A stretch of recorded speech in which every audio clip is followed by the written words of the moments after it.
नमस्कार मित्रांनो, तर आपल्याला आज तुरीवरती फवारणी घ्यायची मित्रांनो. तर तुम्ही पाहू शकता कशा प्रकारे तुरीवर आळी पडलेली आहे आणि नेमकी सुरुवात झालेली आहे आळीसाठी.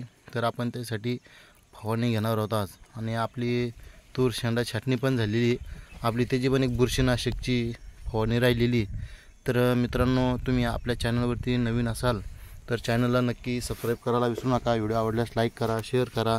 तर मित्रांनो, अशा प्रकारे आळी आपल्या पानाची मस्तपैकी तिला राहण्यासाठी अशी खोपा तयार करते आणि रात्रीच्याला आळी पुन्हा बाहेर येऊन पानं खाण्यास सुरुवात करते, शेंडा खाण्यात. तर मित्रांनो, आपण याच्या अगोदर एक व्हिडिओ टाकला होता तूर शेंडे छाटणी. तर तुम्ही पाहू शकता हे असे जिथून शेंडा छाटला तिथं थोडं वाळल्याने होतं आणि ती फांदी थोडी वाळत चालते. आपल्याला तर त्यातून काही इन्फेक्शन वगैरे होऊ नये म्हणून त्यासाठी आपल्याला एक बुरशीनाशकची पण फवारणी घेणे आणि आळीसाठी पण आपल्याला चांगल्या औषधाची फवारणी घेणार आहे.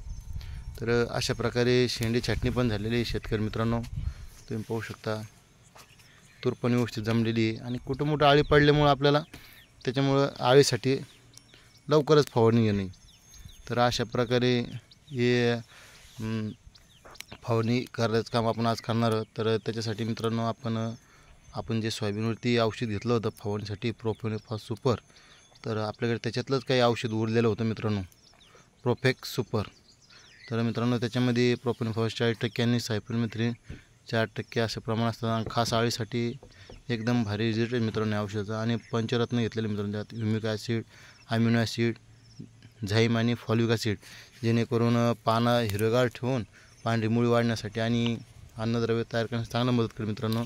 आणि फंगल साईट आपण त्याच्यात एक घेतलेले पावडर बुरशीनाशक म्हणून मित्रांनो. तर अशा प्रकारे आपली आज फवारणी करणार आहोत आपण आळीसाठी. मित्रांनो, तुम्ही एक वेळ नक्की या औषधाची फवारणी करू शकता.